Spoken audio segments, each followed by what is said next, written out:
We're going to go up here, we're going to hit the brakes relatively hard, and I'm going to pinch the steering wheel with 2 fingers.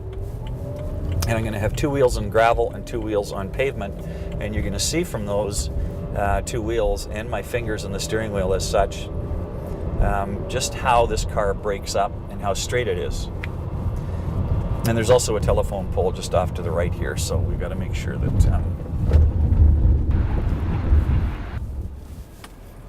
and as you can see, that didn't take anything at all, and the car just found its own place and where it needed to go, and away it went from there. So next test we're going to do is the dynamic traction control. Now a front wheel drive car, because they're driving from the front right wheel, rear wheel drive car drives from the front rear right wheel, and the reason for that obviously is you don't want the traction pull to take you into traffic, you want to take it into the ditch. So this car, being a rear wheel drive, will pull from the right. If I take the dynamic traction control off,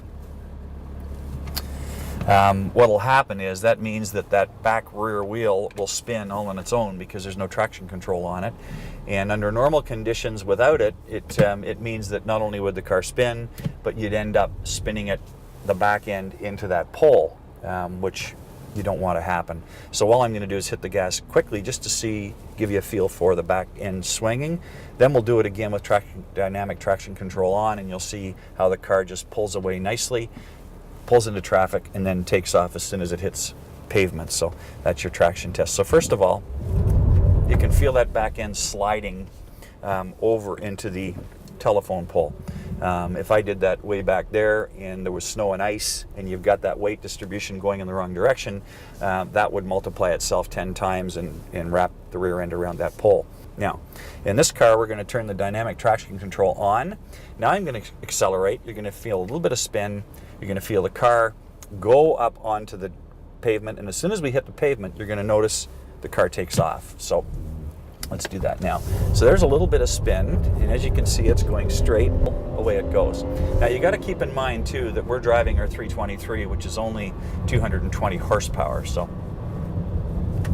now the other thing you're going to get from a BMW that's unique, because it's rear-wheel drive, is something we call turning radius. You won't find this in a front-wheel drive car because they've got their